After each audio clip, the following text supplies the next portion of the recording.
స్తోత్రం చెల్లించుకుంటాం నాయన. దేవా, గడిచిన వంటి నాయన మంగళవారం మొదలుకుంటూ నా తండ్రి ఇదిగో నాయన నేర్దిన వరకు తండ్రి మమ్మందరం కూడా తండ్రి మీ సజీవ రెక్కల నుంచి కాచి కాపాడుతూ చల్లగుంచి అనుక్షణము అనుదినము గాలి నీరు ఆహరిస్తూ మా పట్ల ఇదిగోన తండ్రి మీ కృప చూపిస్తూ నడిపిస్తున్నటువంటి విధానకైనకే వందనములు చెల్లించుకుంటాం. దేవా, ఈ సాయంకి వేళల తండ్రి నైనా నీ మాటలకు విధేయత కలిగి నీ మాటలను ప్రేమించి వచ్చినటువంటి నాయన సహోదరులందరినీ జ్ఞాపకం చేసుకోండి. చిన్నారులు మొదలుకుంటూ పెద్దల వరకు తండ్రి ఇదిగోన తండ్రి నాయన మరి జ్ఞాపకం చేసుకోమని అడుగుతున్నాం నాయన. తండ్రి ఇంతవరకు తండ్రి చక్కటి స్వరాలతో నేను స్మరించున్నారు. అలానే తండ్రి ఇదిగో నాయన చక్కటి మాటల ద్వారా కీర్తన భాగ్యంలో తను మీరు మాతో తండ్రి మీరు వినిపించారు నాయన. అలాగున తండ్రి నీ మాటలు కొద్ది మాటలు నాయన మా జీవితంలో కట్టుకోవటానికి మా బ్రతుకును మార్చుకొనగలిగే మాటలను తండ్రి ఇదిగో నాయన మీరు పరిశుద్ధమైన ఉంటి గ్రంథం నుండి ఇదిగోనైనా మీరు మాతో తండ్రి నాయన ఇదిగో తండ్రి మాట్లాడిపించండి తండ్రి. చెబుతున్న నాకును సమయుష్టమైన జ్ఞానాన్ని కూర్చొని వింటున్న మా ప్రియులు మా సహోదరులు అందరూ కూడా తండ్రి చక్కగా విని ఆ విన మాటను తను అర్థం చేసుకుంటూ బ్రతుకు కాలంలో ఆయుష్కాలంలో తను దినదినము వాటిని నివారించుకొనగల కృప దయచేయండి నాన్న తండ్రి. ఇదిగోనైనా ఏ ఒక కార్యక్రమం తండ్రి పారం మొదలుకుంటూ ముగింపు వరకు తండ్రి మీరు అధ్యక్షుడుగా నాయకుడుగా బోధకుడుగా ఉండి నాయన ఈ కార్యక్రమం దేవంతంగా మీరు నడిపించమని కోరుతూ క్రీస్తు వారి పేరిట ప్రార్థన సమర్పిస్తున్నాం తండ్రి. ఆమేన్. ఓకేనండి, లైట్ చాలా సంతోషం ప్రియులారా. మరి దేవుడు మనకు ఆయుస్సును ఆరుగునిచ్చాడు కనుక ఈరోజు మన అందరూ కూడా దేవుని సన్నిధికి రాగలుగుతున్నాం, దేవుని కొరకు ఆలోచించగలుగుతున్నాం. దేవుడంటే ఆయనందు మనం అందరం కూడా లోబడము కనుక దేవుని మాటలను వినాలి, నా జీవితాన్ని సరిచేసేవి, నన్ను నడిపించేవి,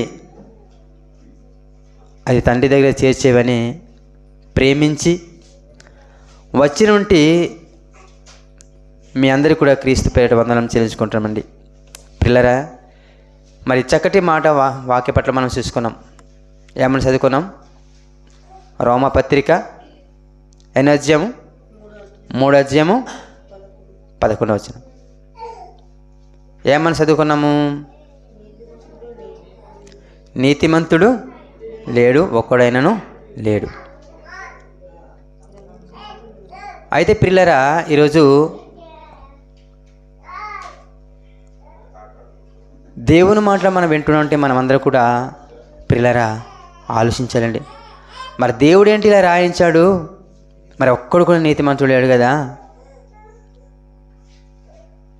మరి ఎందుకు రాయించాడు అనేది మనకు డౌట్ రావచ్చు పిల్లరా. అయితే భూమి మీద దేవుడు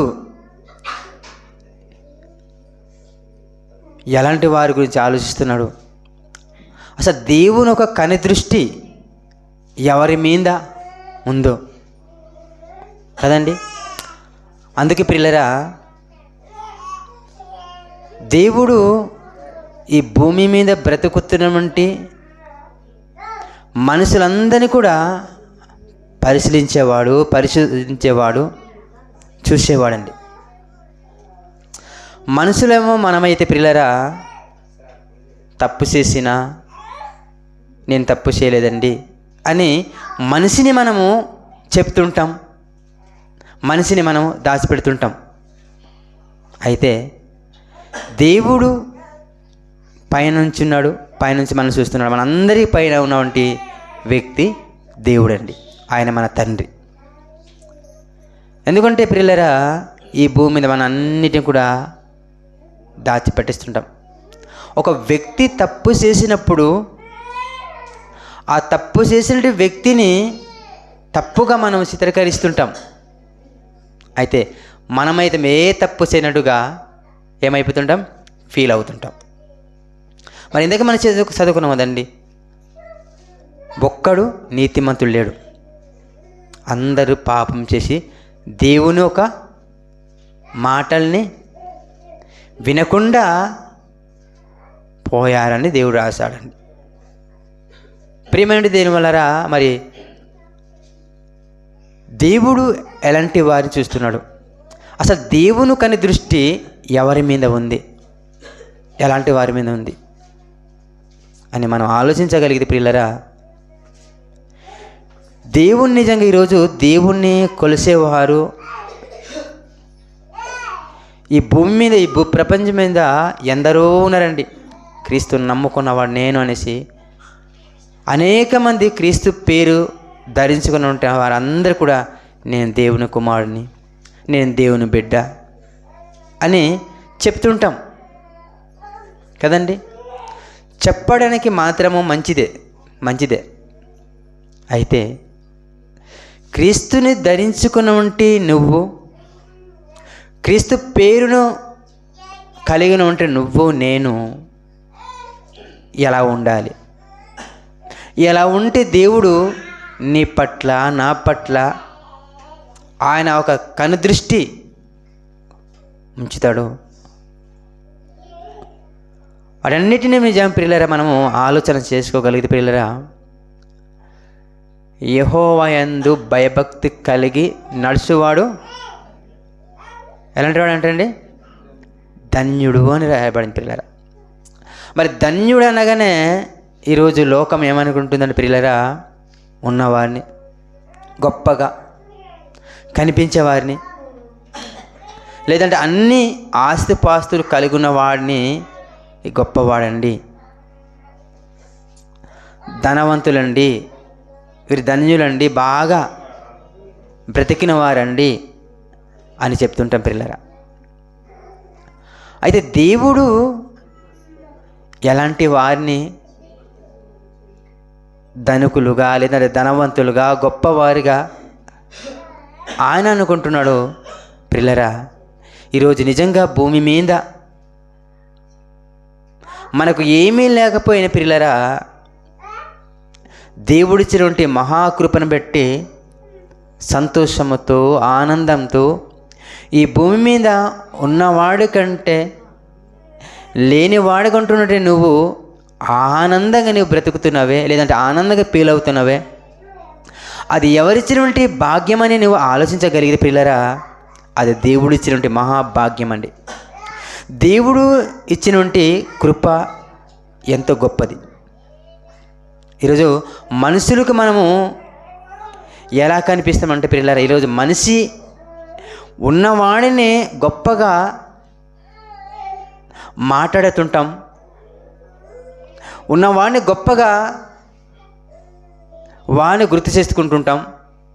కానీ ఈరోజు లేని వాడిని ఈ మనుషులుగా మనం ఏమనుకుంటామంటే, ఆయన గురించి మనం ఎలా ఆలోచిస్తున్నామంటే, ఆయన పలానా వ్యక్తి నిజంగా ఏం లేదండి, ఎలా జీవిస్తారండి, ఎలా బ్రతుకుతారండి అని మనము యాలన చేస్తుంటాం పిల్లరా. నిజంగా దేవుడు అలాంటి వారిని గురించి పిల్లరా ఏమని ఆలోచిస్తున్నాడు, అసలు ఉన్నవాడిని గురించి ఆలోచిస్తున్నాడా లేదంటే లేని వాడిని గురించి ఆలోచిస్తున్నాడా, ఇవన్నీ మనం ఆలోచించగలిగితే పిల్లరా, దేవుడు ఈ భూమి మీద నిజంగా చెడిపోతున్న వారి గురించే దేవుడు ఎక్కువగా ఆలోచన కలిగిన పిల్లరా. చెడిపోతున్న వారి గురించి దేవుడు ఆలోచిస్తున్నాడు. ఎందుకంటే వారు నా గురించి బ్రతకాలి, నా గురించి జీవించాలి అనే ఆలోచన కలుగుతున్న ప్రియమైన వాళ్ళరా. కనుక ఉన్నవాడిని చూస్తున్నాడా లేదంటే లేని వాని గురించి దేవుడు ఆలోచిస్తున్నాడా, మనం ఆలోచిద్దామండి. దేవుని కని దృష్టి ఎవరి మీద ఉందంటే పిల్లరా, ఈ ప్రపంచంలో మనము ఆలోచిస్తుంటాము, నిజంగా ఉన్నవాడి మీదనే దేవుడు కనిదృష్టి ఉంచాడా? మరి లేని వారి గురించి, ఉన్నవాడైనా లేనివాడైనా సృష్టించింది కలగజేసింది ఎవరండి? దేవుడే కదండి. దేవుడే ప్రియులారా. అసలు ఎలా ఆ ఉన్నవాడు ఎలా గొప్పవాడయ్యాడు, ఆ లేనివాడు ఎలాగా పేదరికంలో దిగజారిపోతున్నాడు అని మనం ఆలోచిస్తే ప్రియులారా, నిజంగా దేవుడు నిజంగా ప్రియులారా ఏమంటాడో తెలుసండి. ఒక మాట రాయబడిందండి, బద్ధకంగా పనిచేసేవాడు ఏమవుతాడంట? సోమరిగా మారిపోతాడంట. బద్ధకమ్మ లేకుండా ఆయన పని చేస్తే ఆయన ఏమవుతాడు? గొప్పవాడుగా అవుతాడండి. ఈరోజు మనిషి నిజంగా గొప్పవాడిని చూసి తట్టుకోలేం, బీదవాళ్ళని చూసి ఓర్చుకోలేం. ఎలా అంటే చిన్న చూపు చూస్తుంటాం. కానీ మన తండ్రి అలాంటి వాడు కాదండి. ఒకరిని ఏలన చేసేవాడు కాదండి. ఒకరిని కించపరిచి ఒకరిని సంతోషపెట్టేవాడు కాదండి మన తండ్రి. పిల్లరా, మనము అలాంటి తండ్రికి పుట్టిన బీజము కలిగినట్టు నువ్వు నేను, నీ పట్ల నా పట్ల దేవుడు చూడాలంటే, ఆయన కనుదృష్టి ఉండాలంటే, దేవుని సన్నిధిలో వస్తునుంటే నువ్వు, దేవుని పేరు ధరించుకుని ఉంటే నువ్వు, నీ ప్రవర్తన, నీ ఆలోచన, నీ తలంతు, నీ నడవడి, నీ చూపు ఎలా ఉండాలి కదండి? ఎలా ఉంటే దేవుడు నిన్ను చూస్తాడు అని ఆలోచిస్తే, మనకు సమయము అయింది కదా పిల్లరా, త్వరగా కొద్ది మాట చూసుకుందామండి. మరి భక్తుడైనటువంటి కీర్తనకారుడు రాసిన మాట ఒకసారి చూద్దామండి. అందరూ కూడా బైబిల్ని చూద్దాం ప్రియమైన వాళ్ళారా. కీర్తనకారుడు దావీదు గారు, భక్తుడైన దావీదు రాసినటువంటి కీర్తనలండి. 33వ కీర్తన 19వ వచనం చూద్దాం ప్రియులారా. 33:19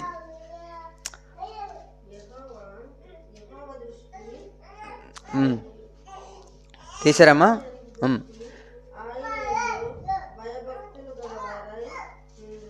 ఓకే. యెహోవా దృష్టి ఆయన యందు భయభక్తులు గల వారి మీదను ఆయన కృప కొరకు కనిపెట్టి వారి మీదను నిలుచుచున్నది అంటున్న పిల్లలు. ఇక్కడ యెహోవా దృష్టి అంటే ఏంటండి? చూడడం కదండి. దృష్టి కలిగి ఉన్నాడు. పలానా వాడు పలానా వ్యక్తి గురించి చూస్తున్నాడు, ఎదురు చూస్తున్నాడు. దృష్టి అంటే చూడడం పిల్లరా. యెహోవా దృష్టి ఆయన యందు భయభక్తులు గల వారి మీదను అన్నాడు. అసలు దేవుని యందు భయము కలిగి, భక్తి కలిగి, లేదంటే దేవుడంటే భయము ఈరోజు ఉందంటారా? మనందరికీ ఉందంటారండి? మరి దేవుడు మన గురించి ఏమని ఆలోచిస్తున్నాడు? దేవుడు మన గురించి ఎలా చూస్తున్నాడు? ఇది మనమందరం కూడా పిల్లరా, దేవుడు మేలు చేస్తే ఒక విధంగా మనం నడుచుకుంటాం. దేవుని మేలులు చూసినప్పుడు ఒక విధంగా ప్రవర్తిస్తాం. మన పట్ల కొన్ని సందర్భంగా ఏమీ లేనప్పుడు ఎలా ప్రవర్తిస్తాం చూడండి. మనిషి నిజంగా ఉంటే ఒక విధంగా, లేకపోతే ఒక విధంగా మనం ఆలోచన కలిగి ఉంటాం. ఉన్నప్పుడు దేవుడు నన్ను దీవించేశాడు అంటాం. మరి లేనప్పుడు ప్రియమైన దేవుని వలరా ఉన్నప్పుడు కూడా లేనప్పుడు కూడా దేవుడు దీవిస్తాడు. ఎప్పుడో దేవుడు దీవించేశాడండి. ఈరోజు దీవించాడు కనుక ప్రియులరా, ఈరోజు మనందరూ కూడా ఈ భూమి మీద, ఆరిన నేల మీద బట్ట కట్టి మనం 3 పుట్టలు తినగలుగుతున్నామంటే ప్రియులరా, దేవుడు మనకు దీవించలేదు అంటారా? కానీ దేవునిది మనం నిజంగా ప్రియులరా, ఆయనందు మనము నిజంగా భయము కలిగి మనం అందరం కూడా ఆలోచిస్తున్నామా? లేదండి. దేవుడు నా తండ్రి అసలు నా గురించి ఏమని ఆలోచిస్తున్నాడు, దేవుడు ఏమని ఆలోచిస్తున్నాడు? ఒక్కరోజు మనము దేవుని గురించి నిజంగా ప్రియులరా భయము పుట్టుకొస్తున్నప్పుడు లోపల మనకు చూడండి ఆత్మ ఆవేదన కలుగుతుంటుందండి. మన భయం లేనప్పుడు ప్రియులరా ఆవేదన అనేది రాదు ప్రియులరా. ఆవేదన కలిగినప్పుడు నిజంగా నీ మనసులో దేవుడు చూడండి హృదయ వాంఛము ఎరిగినటువంటి వాడు. ఎందుకంటే దేవుని గురించి హృదయంలో బాధపడుతున్నావా, వాటన్నిటి దేవుడు చూస్తాడు. ఎందుకంటే హృదయ పరిశోధకుడు. అలా భయం పడేవారిని దేవుని గురించి నిజంగా ఆలోచన కలిగి ఉన్నప్పుడే, అలా ఉన్నప్పుడే దేవుడు నిన్ను నన్ను చూస్తాడు పిల్లల, చూస్తుంటాడు. అయ్యో నిత్యము నా గురించి ఆలోచిస్తున్నాడా, నా కుమారుడు నిజంగా ఆయన తినటానికి తిండి లేకపోయినా, కట్టుకోవడానికి వస్త్రం లేకపోయినా, నివసించడానికి ఇల్లు లేకపోయినా, వీటి శరీర విషయం అయితే నిజంగా ఆలోచన చేసుకోలేదు. కానీ ఆత్మ విషయంలో ఆయన నిత్యము నా గురించి ఆలోచిస్తున్నాడా అని దేవుడు ఆనందపడుతుంటాడు పిల్లలు. అలా ఉండే వారినే దేవుడు ఏం చేస్తున్నాడంట, చూస్తున్నాడు. తన దృష్టి ఆయన మీద పెట్టి ఉన్నాడు. చూడండి, ఆయనను బట్టి మన హృదయము సంతోషించుచున్నది. మన హృదయము దావీదు మహారాజు చూడండి పరిశుద్ధాత్మ ద్వారా ఈ మాట రాశాడు, దేవుడు రాయించాడండి. ఆయన పెట్టి మనం సంతోషించాలంట. ఆయన పెట్టి చూడండి ప్రియులారా, మనం చూడండి మనందరం కూడా ఎప్పుడు మనకు నిజంగా కనిపించినది లేదంటే ఎప్పుడు మనం పొందుకున్నది మన చేతిలో ఎప్పుడన్నా వచ్చినప్పుడు దాన్ని చూసి మనం ఎంతో సంతోషపడతామండి కదండి. అయితే మనకు నిజంగా మన హృదయం సంతోషపడాలంటే దేవుని వాక్యము నీలో ఉన్నప్పుడు, నాలో ఉన్నప్పుడు సంతోషపడాలండి. మీరు దేన్ని చూసి అతిశయించకూడదు అంటున్నాడు. అతిశయించడం అంటే ఏంటండి, సంతోషించడం, ఆనందించడం. కానీ దేవుని వాక్యాన్ని బట్టి మనము అతిశయించాలి. దీని వాక్యాన్ని బట్టి మనము అందరూ కూడా సంతోషించాలి. ఎందుకంటే దేవుడు నిన్ను నన్ను కాపాడుతున్నాడు కనుక, నిన్ను నన్ను రక్షిస్తున్నాడు కనుక ఆయన అందే మాత్రమే మనము సంతోషించాలి పిల్లరా. ఎవడైతే నిజంగా దేవునందు ఈరోజు మనం మనుషులకు కనబడే వారిగా మనం ఉండకూడదు పిల్లరా. మనుషులకు కనబడే ఒక భక్తి మనలో ఉండకూడదండి. ఎందుకంటే దేవునికి కనిపించే భక్తి కావాలి. ఈరోజు మనం అందరము ఎదుటివాడిని మన భక్తి విషయంలో ఎదుటివాడి గురించి మనము చెప్పుకుంటుంటాం. అది నిజమైనటువంటి భక్తి కాదు. పెదవులతో చెప్పేది అది నిజమైన భక్తి కాదు పిల్లరా. నీ ప్రవర్తన, నీ ఆలోచన, నీ మాట ఇవన్నీ కూడా గ్రహించేవాడు దేవుడు కదండి. ఇప్పుడు మనిషి దగ్గర ఒక విధంగా మాట్లాడి బయట వెలిగి ఒక విధంగా మాట్లాడితే అది నిజమైనటువంటి మాట కాదు. కనుక ప్రియమైనటువంటి దేని వలరా దేవుడు మనల్ని చూడాలంటే ఆయనకు నచ్చేవారు కావాలి. ఆయనకు ఇష్టమైనటువంటి వారి మీద మాత్రము ఆయన ఆనందిస్తాడు, సంతోషిస్తాడండి. ఇంకో మాట చూసుకోదాం పిల్లలు. అదే కీర్తన 34:13 చూద్దాం పిల్లరా. 33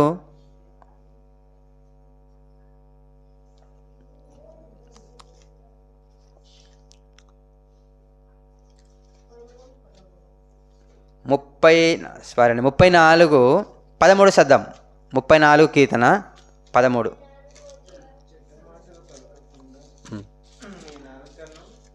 తీసారా? 34:13 చద్దాం పిల్లరా.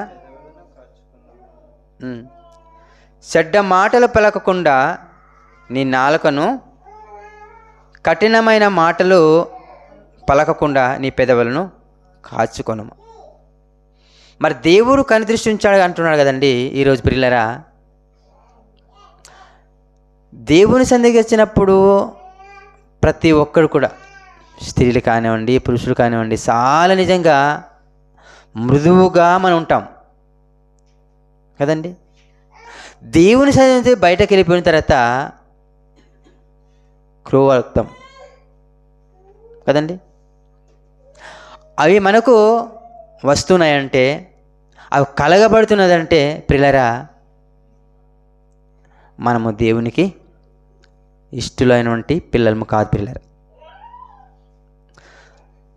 నీ యొక్క ప్రవర్తన దేవుని సన్నిధికి ఎలా అయితే నువ్వు లోబడి విధేయత కలిగి నువ్వు ఉంటున్నావో, అలాగే బయట వెళ్ళినప్పుడు కూడా ఆ విధేయత కాదు పిల్లరా.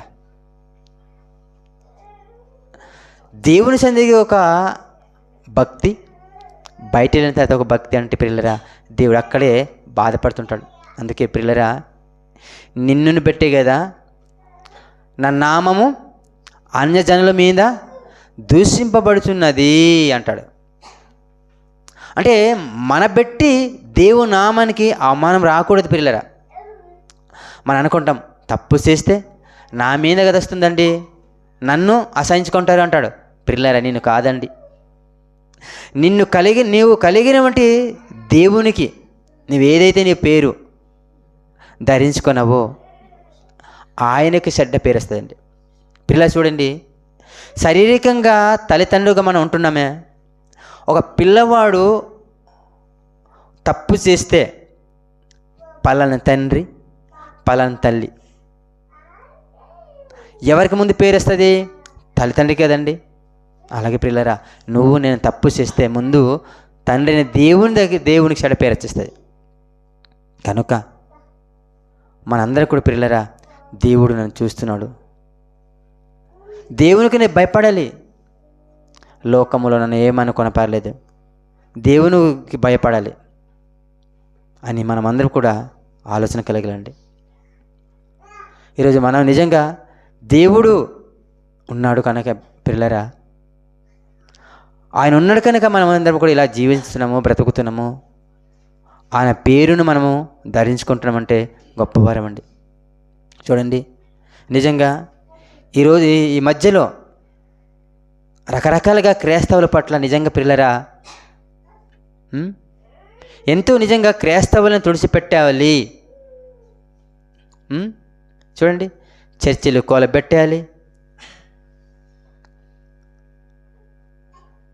అనేసి రకరకాలుగా మన పట్ల ప్రభుత్వము ఏం చేసింది తెలుసండి? కనుదృష్టి పెడుతుంది పిల్లరా.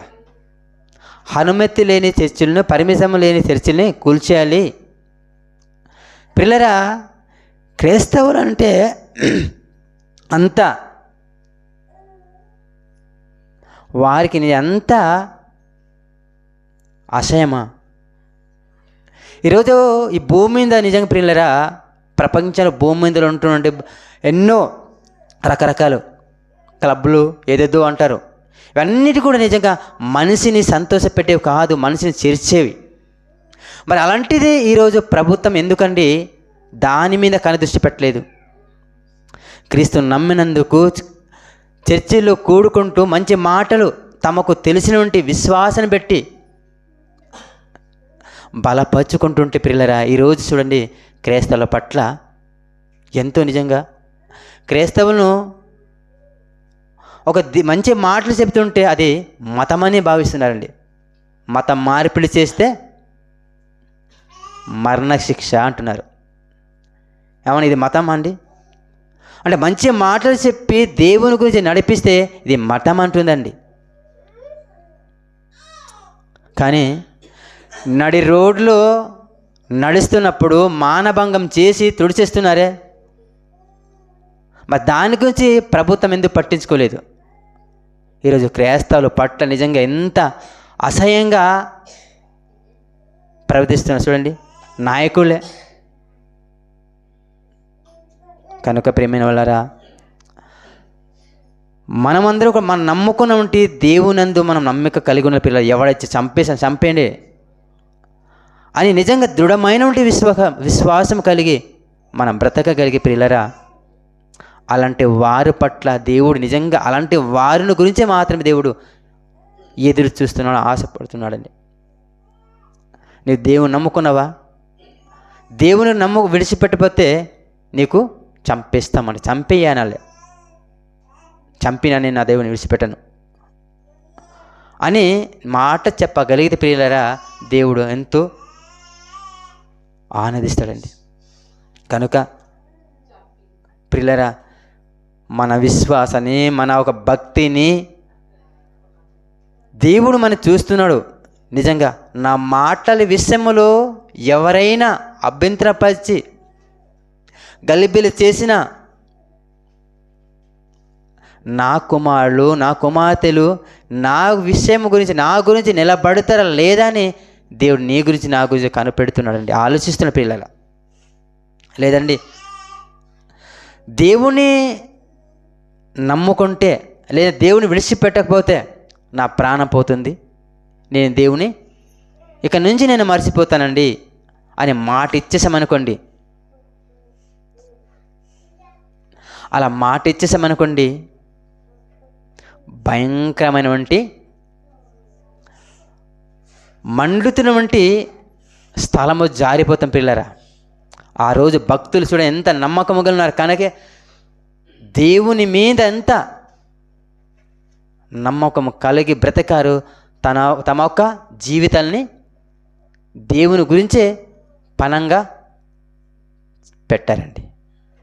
అందుకే ప్రియులరా, మన జీవితము దృఢంగా మనం ఉండాలి, దేవుని విషయంలో దృఢంగా మనము ఉండాలండి. ఇంకో మాట చూసుకుందాం పిల్లరా, 34:15 చూసుకుందామండి, ముగించేద్దాం. 34 అదే కీర్తన అండి, 34:15 చూసుకుందాం.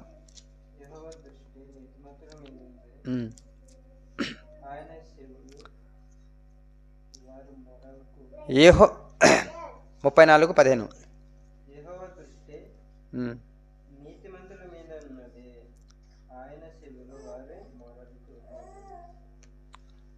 ఓకేనండి ప్రియులరా, యెహోవా దృష్టి నీతిమంతుల మీద నున్నది, ఆయన చెవులు వారి మొరలకు ఒగ్గున్నవి.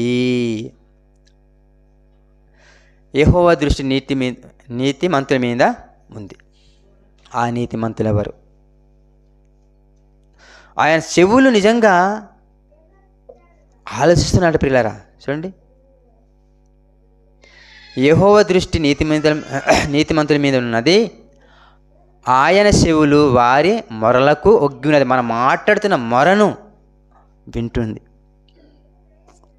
దేవుడు. నిజంగా ప్రియులారా, మనకు నిజంగా కనిపించకపోవచ్చు, ఉన్నాడో లేదో మనం అనుకుంటాం, కానీ గుసగుసలుగా మాట్లాడుతున్న దేవుడు వింటాడంట. నీవేం మాట్లాడుతున్నావు? మన భక్తి యథార్థంగా ఉండాలి పిల్లలు. ఎవరు భయపెట్టినా, ఎవరేమనుకున్నా ధైర్యంగా మనము ఉండాలి. అలా ఉన్నప్పుడే పిల్లల దేవుడు అదిగో ఆయన నిజమైనటువంటి నా కుమారుడు, నా కుమార్తె అనేసి నీ అందు సంతోషపడతాడు, ఆనందపడతాడు పిల్లరా. ఎవరు అన్నారని దేవునికి దూరం అయిపోతే, ఎవరో బెదిరిస్తున్నారనేసి దేవునికి దూరంగా బ్రతికితే ప్రియులరా, మనకు చాలా భయంకరమైన పరిస్థితి ఎదురొస్తాయి. ఒకప్పుడు నిజంగా ఈ చర్చినే కోల్చేసిన, పడవేసేసిన, మీరు దేవుని నమ్మకండి అని బెదిరించిన, భయపెట్టిన దేవునికి మాత్రం విడవకూడదు. దేవుడు అప్పుడే అన్నాడు కదండి, భవిష్యత్తు ఎరిగిన దేవుడు ఎప్పుడూ మనుషుల మీద అనేకమైనటువంటి నిందలు వస్తాయి నా నిమిత్తము, ఓర్చుకోవాలి, సహించుకోవాలి, ఎన్నో దెబ్బలు వస్తాయన్నాడు, అవమానాలు వస్తాయన్నాడు, నిందలు వస్తాయన్నాడు. అవన్నిటిని భరించుకొని మనం బ్రతకాలి. అప్పుడే అలాంటి వాళ్ళే నీతిమంతులు. నీతిమంతులు ఎలా ఉంటారంట? ధైర్యంగా ఉంటారంట. మరి మనము అలా ధైర్యంగా ఉంటామో ఉండలేమో?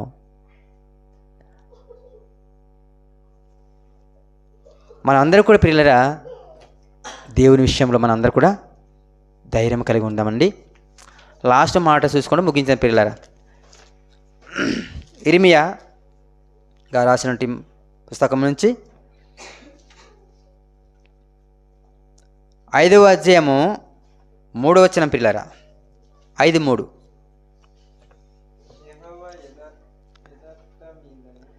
యెహోవా యథార్థత మీదనే గదా నీ దృష్టి ఉంచున్నావు అంటాడు. యథార్థత మాట నిజంగా దేవుని అందు మనం ప్రమాణం చేసి వచ్చిన వారం అండి. ప్రమాణం చేసి వచ్చిన వారం. ఎక్కడ ప్రమాణం చేసుకున్నాము? బాప్తిసము నాడే కదండి ప్రమాణం చేసి వచ్చాం. మాట ఇచ్చి మాట తప్పకూడదు. మన దేవుడు మాట తప్పేవాడు కాదు. మనం ప్రమాణం చేసాం. సావైనా బ్రతుకైనా నేను నీ గురించి బ్రతుకుతాను, నీ గురించి నేను జీవిస్తానని మాట ఇచ్చాం, ప్రమాణం చేశామండి. ఎన్ని కష్టం వచ్చినా, ఎన్ని బాధలు వచ్చినా, ఎన్ని నిందలు వచ్చినా, ఎన్ని అవమానాలు వచ్చినా నీ నుండి నేను దూరం కాను అని మనం మాట ఇచ్చేస్తాం. కనుక ప్రియులారా, ఆయన గురించి మనమందరం కూడా బ్రతుకుదాం. ఎన్నో నిజంగా ప్రియులారా క్రైస్తవుడికి నిందలు వస్తాయి, బాధలు వస్తాయి. నా నిమిత్తం అనేక మంది మిమ్మల్ని హింసించి నిందించి దూషిస్తారు. అప్పుడు మీరు ధన్యులుగా భావించుకోండి, ధైర్యంగా కలిగి ఉండండి అని దేవుడు యేసుక్రీస్తు వారి స్వయంగా మత్తయి సువార్తలో రాశాడు పిల్లరా. కనుక మరి దేవునికి దూరంగా ఉండి మనం ఏం చేయలేం. ఎవరు బెదిరించినా ఒకప్పుడు నిజంగా అలాంటి వారి బెదిరింపు మనం దూరం అయిపోయి లోకంలో కలిసిపోతే పిల్లరా మన జీవితం అంతా కూడా పిల్లరా భయంకరమైనటువంటి మార్గంలో చేరుకుంటుంది. నా నిమిత్తము తన ప్రాణము పోగొట్టుకుంటే వారు రక్షింప చేసుకుంటారన్నాడు. మరి యేసుక్రీస్తు నిజంగా ఆయన మాట తప్పేవాడు కాదు కదండి. మాటని నిలబెట్టుకున్నాడు. తండ్రికి మాట ఇచ్చాడు, తండ్రి మాటను నిలబెట్టుకున్నాడు. అలాగే తండ్రికి పుట్టినటువంటి పిల్లలు మనం ఆయన ఒక యేసుక్రీస్తువుకి మన అందరూ కూడా తమ్ములం. ఆయన తర్వాత మనం పుట్టినటువంటి మనం ఆయన వల్ల మన ధైర్యం కలిగి ఈ భూమి మీద బ్రతుకుదాం. ఆయన ఇచ్చినటువంటి జీవితం, ఆయన ఇచ్చినటువంటి ఊపిరి ఉన్నంత వరకు అలా బ్రతుకుదాం. బ్రతికి దేవుని కొరకు దేవుణ్ణి మనము గెలిపించుకుందామండి. దృఢమైనటువంటి విశ్వాసం కలిగి నీతిగా నిజాయితీగా బ్రతికి ఆయన గురించి ఆలోచన కలిగి బ్రతికినప్పుడు దేవుడుని మనం గెలిపించగలుగుతాం. మనమే ఓడిపోతే దేవుడు గెలుస్తాడండి? గెలవడు కదండి పిల్లరా. ఈ భూమి మీద తన పిల్లలుగా పిలువబడుతున్నటువంటి మనమందరం కూడా ఆయన సంతోష పెట్టే వారు మనము దిగజారిపోతే, లోకం కలిసిపోతే మరి ఆయన గురించి పనిచేసేవారు ఎవరు? మనమే ఆయన గురించి పనిచేయాలి. కనుక మరి కొద్ది మాటలు విన మీ అందరూ కూడా పిల్లరా మనందరం కూడా ఆలోచన చేద్దాం. అసలు దేవుడు ఎవరి పట్ల, ఎలాంటి వారి పట్ల దేవుడు చూస్తున్నాడు, ఎవరి మాట ఎవరి మొర వింటాడు, నీతిగా నిజాయితీగా భక్తిగా కష్టం వచ్చినా బాధ వచ్చినా ఇబ్బందులు వచ్చినా దేవుడు నా తండ్రి అని ఆలోచించే వారి గురించి మాత్రమే దేవుడు ఆలోచన కలిగి ఉన్నాడు. అలాంటి వారి గురించి మాత్రమే దేవుడు ఎదురు చూస్తున్నాడు. అలాంటి వారి మీద ఆయన దృష్టి ఉంది. కనుక మనందరం కూడా ఆయనకు దూరం కాకుండా దేవునికి దగ్గరగా ఉండి ఆయన పనుల విషయంలో మన ఆలోచన కలిగి బ్రతికే వారిగా ఉండాలని కోరుతూ మరి నాకు ఇచ్చిన సమయము చాలా ఎక్కువైపోయింది కనుక మీరందరూ కూడా క్షమించవలసిందిగా కోరుకుంటూ చిన్న ప్రార్థన చేసుకుందామండి. ప్రార్థన చేసుకుని